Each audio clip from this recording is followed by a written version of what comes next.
Teacher job మీ లక్ష్యమా? అయితే మన uptake jobs వారు మీకు అందిస్తున్నటువంటి అమూల్యమైన అవకాశం. మన అప్టేక్ జాబ్స్లో మీకు కావలసినటువంటి సబ్జెక్ట్ వీడియోలు మీరు ఎంతసేపు అయినా చూసుకోవచ్చు, ఎన్నిసార్లైనా చూసుకోవచ్చు. దానితో పాటుగా టెస్టులు రాసుకోవచ్చు. ఎవరైతే టీచర్ జాబ్ సాధించాలని లక్ష్యంగా పెట్టుకున్నారో, కోచింగ్ వెళ్ళటానికి సమయం లేదనుకుంటున్నారో, లేదా కోచింగ్కి వెళ్ళటానికి అంత ధనం వెచ్చించలేమనుకుంటున్నారో, ఇలాంటి సమస్యలతోటి బాధపడేటువంటి విద్యార్థులకు మన అప్టేక్ జాబ్స్ వారు అందిస్తున్నటువంటి అమూల్యమైనటువంటి అవకాశం. అయితే వెంటనే మన అప్టేక్ జాబ్స్ను డౌన్లోడ్ చేసుకోండి. అతి తక్కువ సమయంలో మీకు కావలసిన సబ్జెక్టులను మీకు కావలసినంతసేపు చూసుకుంటూ మీ విజయంలో మన అప్టేక్ జాబ్ను కూడా భాగస్వామి చేస్తారని అందరికీ ఆల్ ది బెస్ట్ చెప్తూ మీ అప్టేక్ జాబ్స్. ఇక నేమ్స్ లిస్ట్ అవుట్ చేద్దామా? అంటే మనం వీళ్ళ మాత్రమే అని వేరే వాళ్ళని కించపరచడం కాదు, కానీ మనకి ఉండే వాళ్ళలో ఫస్ట్ ఆద్యుడు ఆర్యభట్ట. మనందరికి కూడా తెలుసు ఆర్యభట్ట అనేది ఉన్నాడు. చూడండి మనకి ఈయన, ఇది ఫోటో, ఆర్యభట్ట ఫోటో, రైట్. ఈ ఆర్యభట్ట అనేది మనకి సైంటిస్ట్ కూడా మనకి ఇంపార్టెంట్, క్వశ్చన్ పడే అవకాశం చాలా ఎక్కువ అండి. ఈయన రాసిన ఆర్యభట్ట అనేది చాలా చాలా ఇంపార్టెంట్. ఎన్ని శ్లోకాలు ఉంటాయి అవి కూడా మనకి ఇంపార్టెంట్ అనమాట. సో కాబట్టి మీరు మ్యాథ్స్ కంటెంట్ వినేటప్పుడు కూడా, అంటే చేసిన తర్వాత అయినా సరే, మెథడాలజీకి హైయెస్ట్ ప్రియారిటీ ఇవ్వండి. సో దీనిలో ఉన్న పాయింట్ చూద్దామా? చూడండి ఇక్కడ భారతీయ గణిత శాస్త్రవేత్తలో మొట్టమొదటి వాడు ఆర్యభట్ట. ఏం చూడండి ఇక్కడ మనకి, రైట్. ఇతను క్రీస్తు శకం 476 కేరళ రాష్ట్రంలోని ఆత్మకాపురంలో జన్మించాడు. చెప్పాలి ఎక్కడ పుట్టాడండి? ఆత్మకాపురంలో పుట్టాడు. ఇతను క్రీస్తు శకం 476వ సంవత్సరంలో కేరళ రాష్ట్రంలో ఆశ్మికాపురములో జన్మించాడు. ఏ రాష్ట్రము? కేరళ రాష్ట్రం. ఏ సంవత్సరం? 476. మరి చెప్పి మనకి ఇక్కడ చూడండి, ఇతను క్రీస్తు శకము 476 కేరళ రాష్ట్రంలో మనకి ఆశ్మికాపురంలో జన్మించాడు. ఇతను చూడండి మనకి, ఇతను బీహార్ రాష్ట్ర రాజధాని పాటలీపుత్రం నందు గల నలంద విశ్వవిద్యాలయంలో విద్యను అభ్యసించారు. ఇతను తన 23 ఏట క్రీస్తు శకం 499లో ఆర్యభట్టం అనే గణిత గ్రంథాన్ని రచించారు. సో చెప్పాలి ఇక్కడ గణిత గ్రంథాన్ని మనకి ఆర్యభట్టం రచించింది ఎప్పుడు అంటే 499. ఇతను ఎప్పుడు పుట్టాడంటే 476, 476లో పుట్టి 499లో ఇతను ఒక గ్రంథం రాశాడు. అంటే దాదాపుగా 23 సంవత్సరాలకి ఇతను గ్రంథం రాశాడు. గుర్తుపెట్టుకున్నామా? ఈ 23 ఈస్ వెరీ వెరీ ఇంపార్టెంట్. చాలా గొప్ప వాళ్ళలో 23 అనేది మనకు చాలా చాలా ఇంపార్టెంట్ అండి. ఓకేనా, రైట్. సో కాబట్టి ఇక్కడ నువ్వు చెప్పి ఇక్కడ మనము దీన్ని ఇక్కడ ఉన్న డేటానే క్వశ్చన్ లాగా అడుగుతున్నాను. చెప్పి ఇక్కడ మనకి ఆర్యభట్ట ఏ సంవత్సరంలో పుట్టాడు? 476. ఏ రాష్ట్రంలో పుట్టాడు? కేరళ రాష్ట్రంలో పుట్టాడు. ఏ ప్రాంతంలో పుట్టాడంటే ఇక్కడ చూడండి, ఇక్కడ ఆశ్మికాపురం చెప్పాలి. ఆశ్మికాపురంలో కేరళ రాష్ట్రంలో పుట్టాడు. ఆశ్మికాపురంలో పుట్టాడు.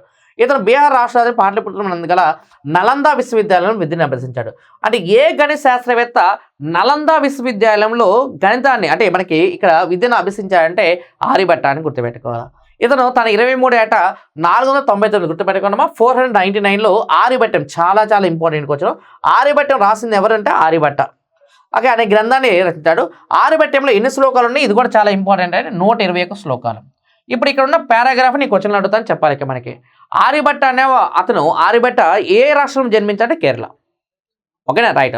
ఆ తర్వాత నెక్స్ట్ ఏ సంవత్సరంలో పుట్టాడంటే 476. ఎక్కడ పుట్టాడంటే ఆశ్మికాపురం, రైట్. ఈయన ఏ యూనివర్సిటీలో విద్యను అభ్యసించారంటే మనకి ఇక్కడ నలంద యూనివర్సిటీ. అండ్ ఇతను ఏ సంవత్సరంలో ఆర్యభట్టం రాశాడంటే 499 సంవత్సరం.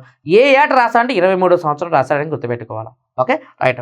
అలానే ఆర్యభట్టంలో ఉన్న శ్లోకాలు ఏంటంటే 121. ఆర్యభట్టంలో ఉన్న శ్లోకాలు ఏంటమ్మా? 121. ఆ తర్వాత ఆర్యభట్టంలో దశగీతిక గుర్తుపెట్టుకోవాలి. ఇక్కడ దశగీతిక, ఆర్యాష్టశత అనే 2 భాగాలు ఉన్నాయి. ఆర్యభట్టంలో దశగీతిక, ఆర్యాష్టకత అనే 2 భాగాలు ఉన్నాయి. దశగీతిక అంటే గీతికా పదం 10. అంటే దీనిలో ఉండే శ్లోకాలు 10 శ్లోకాలు. అంకెలకు అక్షరక్రమ సంకేతాలను కల్పించారు. అంటే దీనిలో ఏం చేస్తారు? అంకెలకి అక్షరక్రమ సంకేతాలను ఇచ్చారన్నమాట. అంటే అంకెలను అక్షరాల్లో తెలియజేశారు. నెక్స్ట్ తర్వాత వర్ణమాలలోని ఒక్కొక్క అక్షరం ఒక్కొక్క సంఖ్యకు సంకేతం. వర్ణమాలలోని ఒక్కొక్క అక్షరము ఒక్కొక్క సంఖ్యకు సంకేతం. ఇదంతా కూడా ఏ శ్లోకాలు రాశారు? ఆర్యభట్టంలోని దశగీతిక గుర్తుపెట్టుకోవాలమ్మా. దశగీతికలో ఏమి చెప్పారంటే వాడి ఉద్దేశం ఏంటంటే సంఖ్యని అక్షరాలతో గుర్తించారు. ఇక్కడ చూడండి, ఇక్కడ మనకి ఆ అంటే 1, ఈ అంటే 100, ఊ అంటే 100², రూ అంటే 100³ రాశారు. అంటే అక్షరాల్లో మార్చారు. మనకి రోమన్ నెంబర్స్కి మనకు గుర్తుందా మీకు?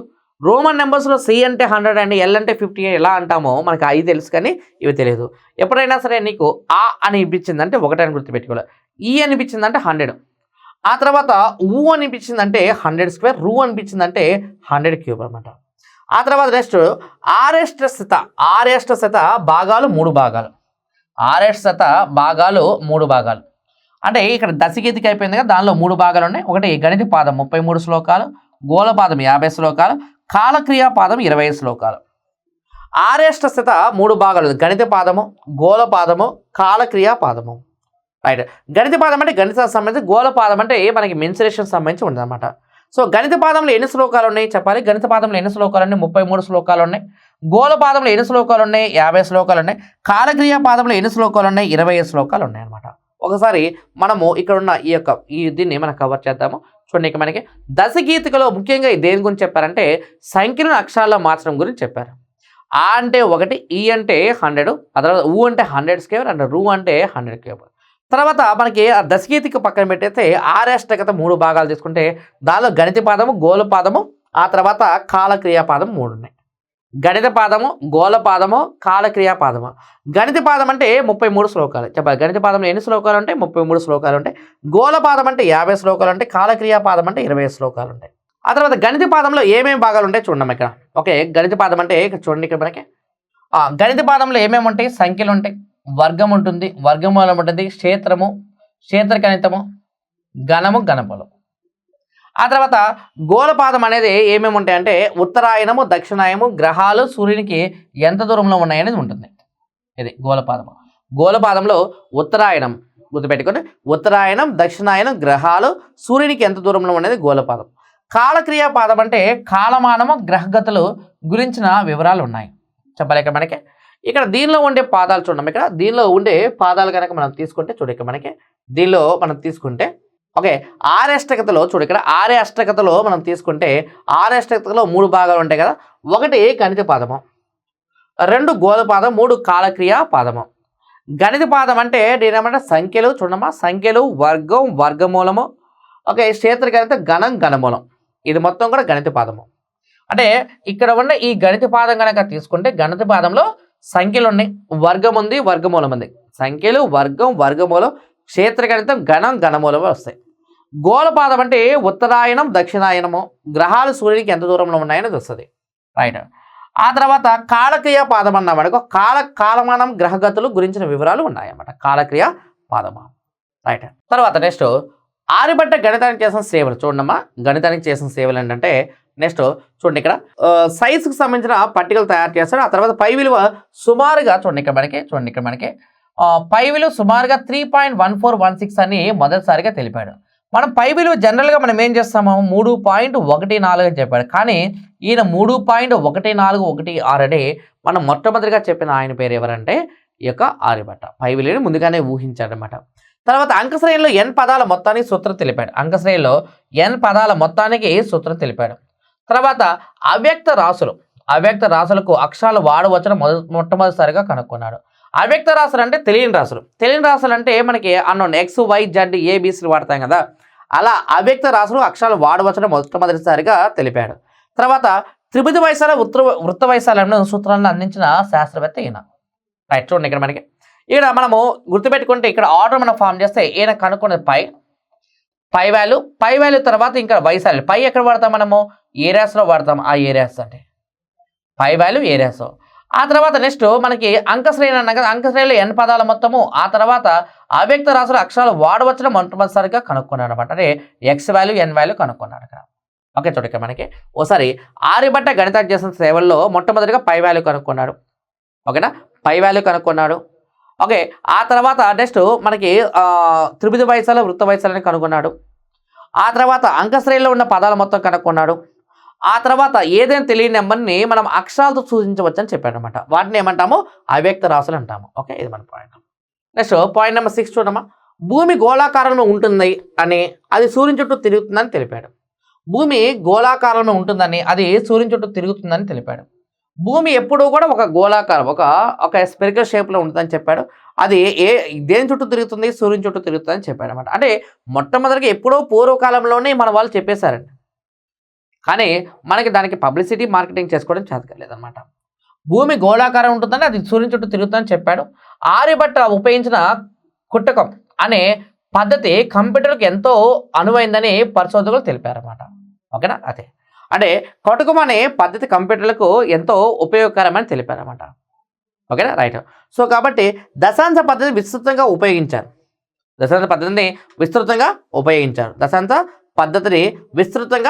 అంటే ఇప్పుడు కుటుంబం అంటే అర్థం ఏంటంటే సంఖ్యని విడగొట్టి, ఇప్పుడు 2 ఉంటే 2 1 + 1 రాయటం, 3 ఉందనుకో 3 1 + 1 + 1 రాయటం, 1 + 2 రాయటం, అలా అనమాట. సో కాబట్టి ఇలాంటివన్నీ కూడా మనకి కంప్యూటర్లో ఎంతగానో ఉపయోగపడ్డాయి అన్నమాట ఈ ఆర్యభట్ట కనిపెట్టిన పాయింట్స్ అన్నీ కూడా, రైట్. ఆ తర్వాత 9th వన్ చూడమ్మా, a+b² చూడండి. a+b² = a² + 2ab + b² ఈయన తెలిపిన సాధన ప్రపంచవ్యాప్తంగా కొనియాడబడింది. అంటే ఇక్కడ మనకి ఇక్కడ ఉన్న a+b² అనే ఫార్ములాని ఆయన ఏం చేశారంటే ఇది a+b ఆ తర్వాత a+p అని ఒక క్షేత్రమితి ఆధారంగా వైశాలం ఆధారంగా తీసుకొని దాన్ని డెవలప్ చేశారు. దాన్ని ప్రపంచవ్యాప్తంగా కొనియాడారు. చెప్పండి, ప్రపంచవ్యాప్తంగా దాన్ని మెచ్చుకున్నారంట, రైట్. ఆ తర్వాత నెక్స్ట్ భూభ్రమణానికి పట్టే కాలము 23 గంటల 56 నిమిషాలు 4.1 సెకండ్లు అని తెలిపారు. ఓకే, భూభ్రమణానికి పట్టే కాలం 23 గంటల, గుర్తుపెట్టుకొని 23 గంటల 56 నిమిషాల 4.1 సెకండ్లు అని చెప్పినారు.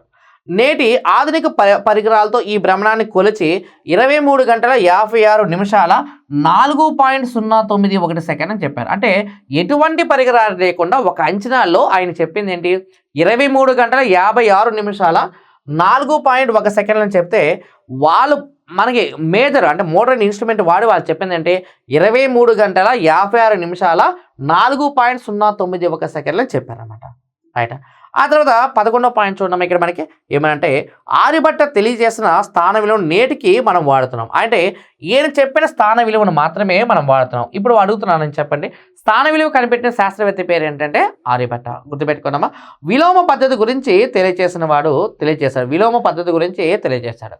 మనకి ఇక్కడ మనకి స్థాన విలువ అన్నప్పుడు మనకి బ్రహ్మగుప్తుడు భాస్కరాచార్యుడికి వస్తుందమ్మా. ఇక్కడ ఓకే, కన్ఫ్యూజ్ అవ్వద్దు. మొట్టమొదటిగా కనుగొన్నది మనకి ఆర్యభట్ట అనమాట. విలోమ పద్ధతి గురించి తెలిపాడు అనమాట. విలోమ పద్ధతి యూనివర్సిటీ ప్రొపోర్షన్ గురించి కూడా తెలిపిన ఈయన, రైట్. అంటే విలోమ పద్ధతి గురించి తెలియజేశాడు. ఓకే, స్థాన విలువ గురించి తెలియజేశాడు. రోజుకి ఎన్ని రోజులు అని చెప్పాడు, 23 రోజులు. ఒక రోజుకి ఎన్ని గంటలు అని చెప్పాడు, 23 గంటల 50 నిమిషాలు అని చెప్పాడు. a+b² = a² + 2ab + b² అని చెప్పారు. ఆ తర్వాత 13th పాయింట్ చూడమ్మా. ఇతని అంకగణితంలోని సమస్యలు 10⁸ వరకు గల 10 గుణిజాల ఆధారంగా ఉండటాన్ని బట్టి ఈయనకు దశాంశ పద్ధతి గురించి తెలుసునని విస్తృతమవుతుంది. ఇతను అంకగణితంలో వాడిన సమస్యలు అంటే మనకి అర్థమెటిక్లో వాడిన సమస్యలు 10 అనేది స్టార్ట్ చేస్తే 10⁸ వరకు గల 10 గుణిజాల ఆధారంగా ఉండటాన్ని బట్టి ఈయనకు దశాంశ పద్ధతి గురించి తెలుసని ఒకే విస్తృతమవుతుంది. అక్షరమాలతో కూడిన సాంకేతిక విధానంలో అంకెలన్నీ రాశాడు. అంటే కక్క గగ్గ అండ్ సోన్ అంటే ఇక్కడ ఏమన్నా చెప్పాడంటే చూడండి, ఇక్కడ 1 నుంచి 25 వరకు ఉన్న అంకెలు అర్థమని చెప్పాడు. యారాలావా అండ్ సోన్ అంటే 30 40 50 60 అండ్ సోన్ అనే అర్థం అని చెప్పాడు. ఈ అండ్ సోన్ అంటే 10⁻0 10⁻1 10⁻2 10⁻3 అండ్ సోన్ అని అర్థం. ఇవన్నీ కూడా ఎక్కడ పొందుపరిచారంటే ఆర్యభట్ట గ్రంథంలో చెప్పారన్నమాట, రైట్. ఆ తర్వాత next ax + by = c, a, b, cలు పూర్ణ సంఖ్యలు అయినా ఓకే వంటి సమీకరణ పల్వరైజర్ కొట్టుకం అనే పద్ధతి ద్వారా కనిపెట్టాడు. అంటే మనం ఇంతకుముందు కొట్టుకం అంటే చెప్పాము, ఆ పద్ధతి ద్వారా ax + by = c అనే పద్ధతిని కనుక్కున్నాడు. ఆర్యభట్ట కాలం భారతీయ గణిత చరిత్రలో ఒక స్వర్ణయుగం. ఆర్యభట్ట కాలం అనేది చూడండి, ఇక్కడ ఆర్యభట్ట కాలం అనేది గణిత చరిత్రలో ఒక స్వర్ణయుగం. ఆయన గౌరవార్థము భారతదేశము 1975లో ప్రయోగించిన తొలి ఉపగ్రహానికి ఆర్యభట్ట అని పేరు పెట్టారు. ₹2 నోటుపై కూడా ఆర్యభట్ట ఉపగ్రహమును వచ్చేసారనమాట. చెప్పాలి ఇక్కడ ax + by = c అనేది దేని ప్రకారం కనిపెట్టబడింది అంటే కొట్టుకం ప్రకారం కనిపెట్టబడింది. ఓకే, ఆర్యభట్టానికి ఆయన జ్ఞాపకార్థం ఏం చేశారంటే మొట్టమొదటి 1975లో పంపించిన శాటిలైట్కి ఆర్యభట్ట అని పేరు పెట్టారన్నమాట. ఓకే, ₹2 నోటుపై కూడా ఆర్యభట్ట ఉపగ్రహాన్ని అచ్చివేశారన్నమాట. ఇదంతా కూడా ఎవరి గురించి మనము ఆర్యభట్ట గణిత శాస్త్రంలో భారతదేశంలో మొట్టమొదటి శాస్త్రవేత్త ఎవరంటే ఆర్యభట్ట. సో కాబట్టి ఆ పాయింట్ ప్రకారం మనం చెప్తున్నాం అన్నమాట. ఆ తర్వాత నెక్స్ట్ చూడండి, ఇక్కడ మనకి నెక్స్ట్ ఆర్యభట్ట జ్ఞాపకార్థం ఇండియన్ నేషనల్ సైన్స్ అకాడమీ వారు నవంబర్ 2, 3, 4 తేదీల్లో 1976 సంవత్సరంలో ఆర్యభట్ట 1500 జయంతి ఉత్సవాలను ఘనంగా నిర్వహించారు.